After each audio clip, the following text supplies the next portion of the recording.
মুসলিম সংখ্যাগরিষ্ঠ দেশ হওয়া সত্ত্বেও বুরকিনা ফাসোতে শরিয়া আইন চালু করা হবে না বলে স্পষ্ট ঘোষণা দিয়েছেন দেশটির সামরিক নেতা ক্যাপ্টেন ইব্রাহিম ট্রাওরে। ২০ জুলাই দেওয়া এক ভাষণে তিনি বলেন, বুরকিনা ফাসো ধর্মনিরপেক্ষ রাষ্ট্র হিসেবেই পরিচালিত হবে এবং কোনো একক ধর্মীয় আইন পুরো দেশের ওপর চাপিয়ে দেওয়া হবে না। তার এই অবস্থান দেশ জুড়ে এবং আন্তর্জাতিক অঙ্গনেও ব্যাপক আলোচনা ও বিতর্কের জন্ম দিয়েছে। ট্রাওরে আরও জানান, যারা বিদেশে বিশেষ করে সৌদি আরবের শরিয়া আইন ভিত্তিক শিক্ষা নিচ্ছেন তারা যেন সেই চিন্তাধারা নিয়ে দেশে ফিরে না আসেন। তিনি বলেন, দেশের ভবিষ্যৎ গড়ে উঠবে বিজ্ঞান, প্রযুক্তি ও কর্মমুখী শিক্ষার ওপর। এ কারণে সৌদি আরবের প্রস্তাবিত ২০০টি মসজিদ নির্মাণের অনুদানও ফিরিয়ে দিয়েছেন তিনি। তার পরিবর্তে সেই অর্থ স্কুল, হাসপাতাল ও জনকল্যাণমূলক অবকাঠামো নির্মাণে ব্যয় করার আহ্বান জানান।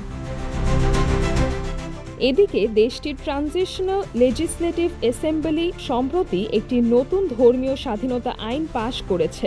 আইনে ধর্মীয় উস্কানি ছড়ানোর জন্য ১ থেকে ৭ বছরের কারাদণ্ডের বিধান রাখা হয়েছে। পাশাপাশি সরকারি কর্মকর্তাদের দায়িত্ব পালনের সময় ধর্মীয় কার্যক্রমে অংশ নেওয়ার ওপরও নিষেধাজ্ঞা আরোপ করা হয়েছে। ট্রাওরের এই পদক্ষেপে ইসলামপন্থী কিছু গোষ্ঠী তীব্র সমালোচনা করলেও সংস্কারপন্থী মহল এটিকে উগ্রবাদ দমন, জাতীয় নিরাপত্তা নিশ্চিত এবং সামাজিক সম্প্রীতি রক্ষার গুরুত্বপূর্ণ উদ্যোগ হিসেবে দেখছে।